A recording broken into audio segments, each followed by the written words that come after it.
Hi, this is Scott Garibay, and today we're going to talk about Dungeons & Dragons 5th Edition, and we're going to talk about the power of the Dungeon Master seat.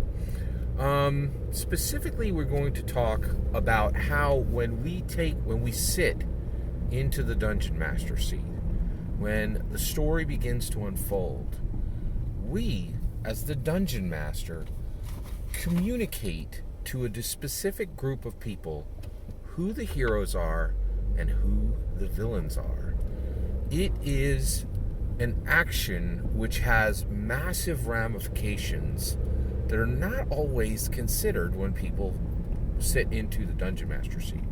So let's talk about it. We define who the heroes are. We define who the villains are.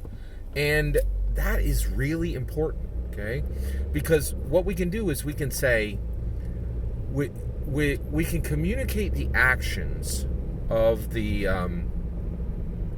non-player characters, and then we get to communicate their alignment, right? So we can have someone do X, Y, Z, X action, Y action, Z action, right? And the players are going to come and they're like, oh, people who do X and people who do Y and people who do Z, they're going to be in the evil bracket. Or they might say, people who do X and people who do Y and people who do Z, they're in the good bracket. You know, they're lawful good, neutral good, chaotic good, right?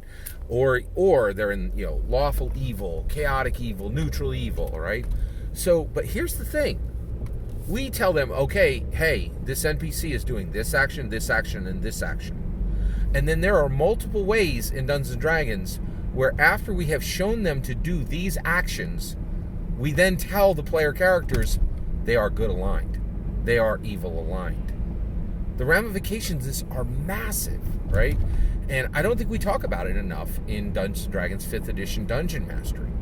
We have an incredible power, and how we use it is important, okay? Now, why are we talking about this? Well, I'll tell you right now. There is a movie, The Unforgivable, okay?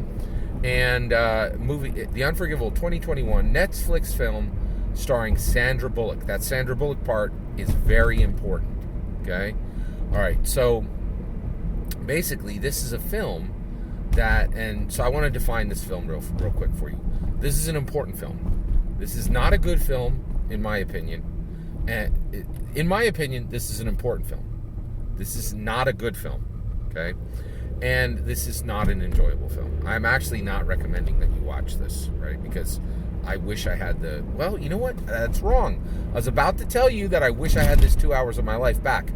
That is wrong, okay? Because I have to say, I learned a lot from this movie, okay? I also completely, in my opinion, I completely understood the message this movie was saying, and I think, we've already talked about this at length. Narrative, message. Narrative is your story. Message is the important message that you're telling your audience, right? The ratio should be 80% narrative to 20% message. And actually, I think the less, if you go all the way down to 1% message and 99% narrative, that's good too, right? But the reality is you get in trouble the moment you get to 79% narrative at 21% message, right? This movie was... Actually, it had a good twist. The film had a good... I'm not going to give direct spoilers, okay? For Unforgivable, for The Unforgivable 2021, okay? All right, so, but I am going to talk about the story structure. Just want to let you know.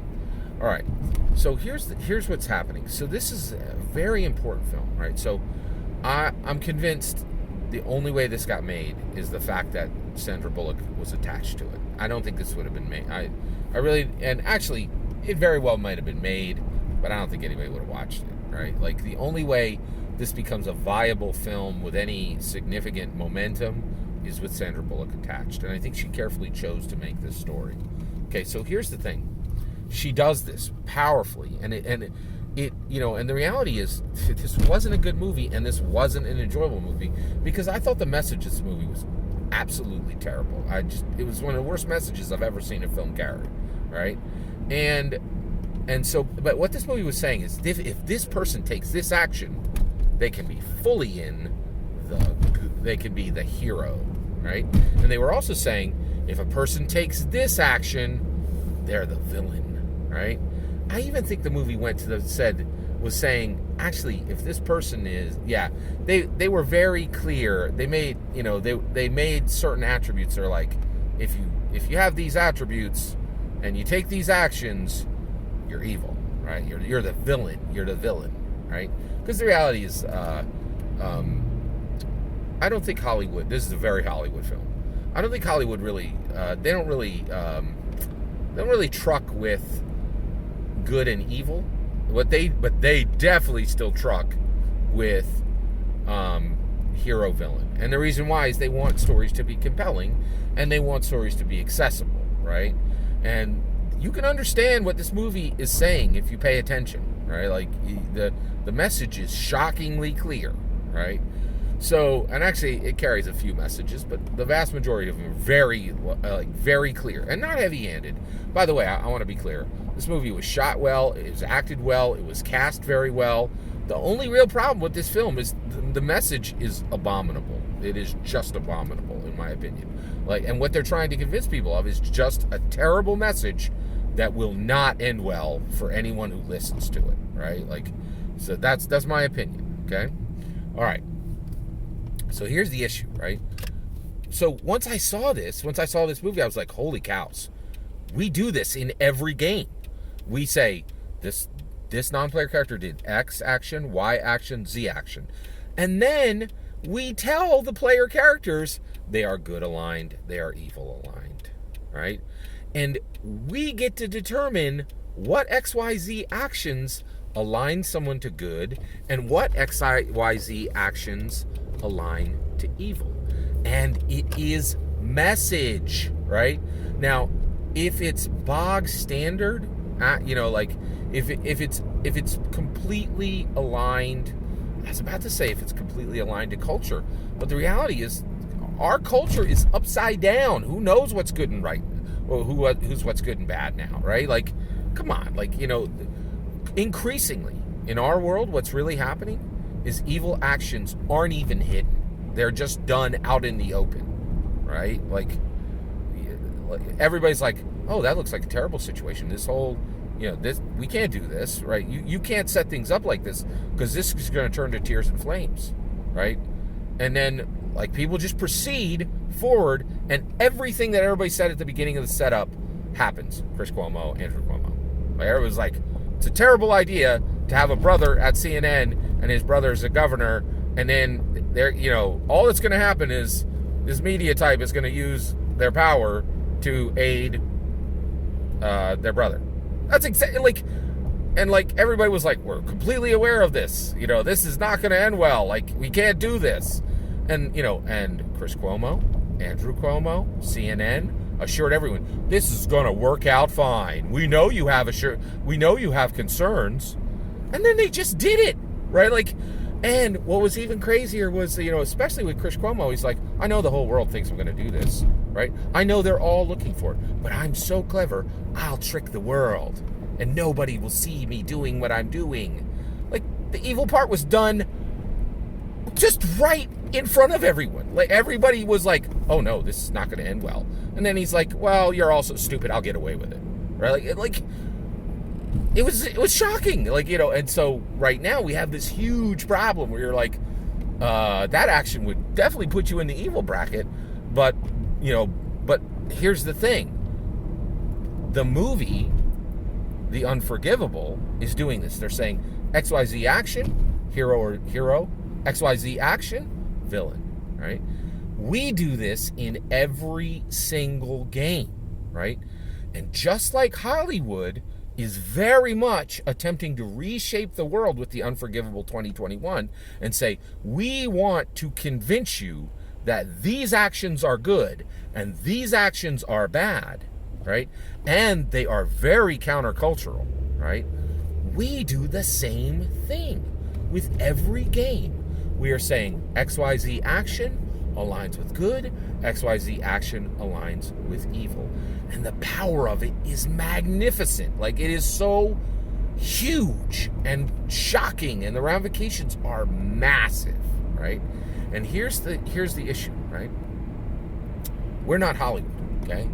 We don't reach millions of people with our games, right? We might only reach. Now I'm coming up on my 40th anniversary. I will reach my 40th anniversary as a dungeon master in March 2022. Okay. In that 40 years, I have easily dungeon mastered or played with 100 plus people. Okay. Now, here's the kicker. What's it matter if I only reached 100 people? Well, here's the issue. Okay.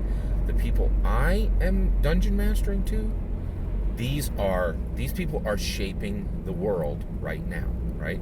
They might be reshaping their community as leaders in their community, right? They might be reshaping families as leaders of families, right?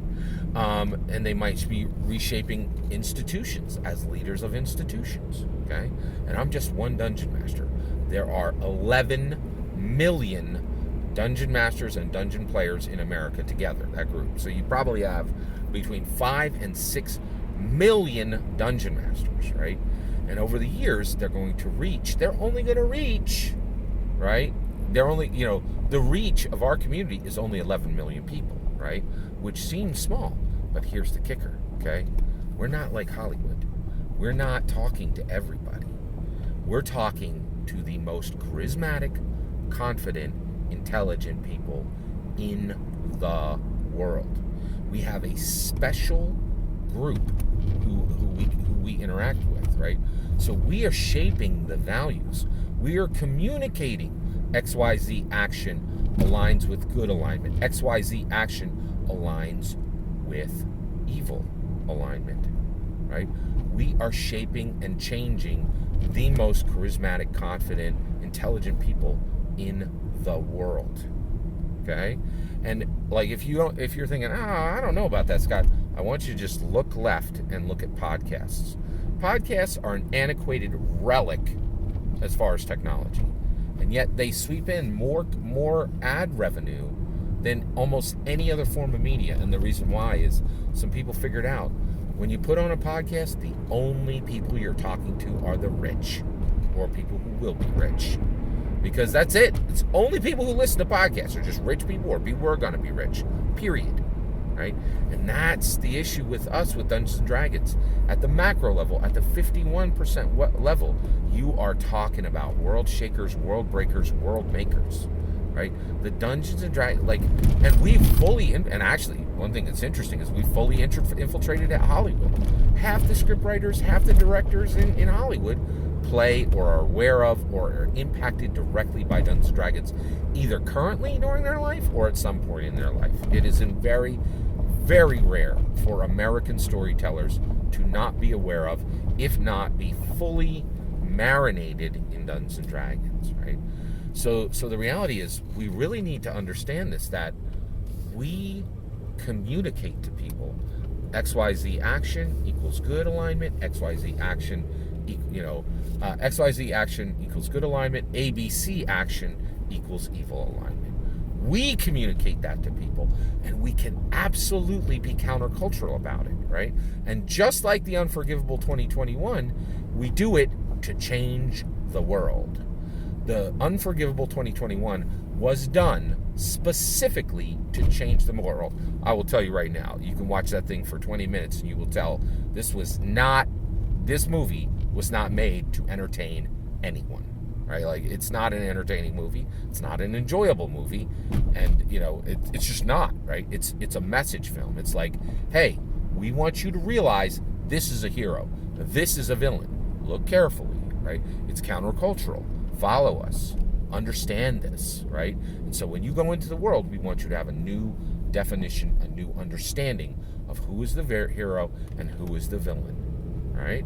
And it does it quite effectively, right? The only reason it didn't convince me is, I can see message coming a mile away, right? But not a lot of people can, right? I actually think there's some people who actually might think that, the Unforgivable 2021 was made to entertain people. It was not. I can tell you that right now. So just be aware, the moment you sit down at a Dungeons & Dragons 5th edition table, the moment you interact with the world's greatest tabletop role-playing game, and you bring together a group, You're playing with Dungeons & Dragons 5th edition player, right? These are people who understand the legacy back to 1974, but actually care about the culture today, right? These are the world shakers, the world breakers, the world makers of today, right?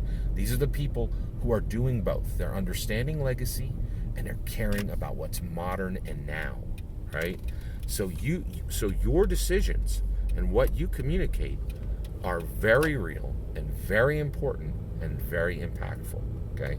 If you are a Dungeons & Dragons 5th edition dungeon master running a game for bog standard 51% macro level Dungeons & Dragons 5th edition players. So just be aware of your power. Like, I think this only gets dangerous if we're not aware of our power. And you can go right on YouTube and Twitter, and you can definitely see people who are not aware of their power, and everything turned to tears and flames. So be aware of it. All that's my opinion. I'd love to hear your thoughts. Let me know in the comments below. Have you seen this film? What'd you think? I would love to hear your thoughts. Let me know in the comments below. Please consider liking and subscribing, and have a wonderful millennium.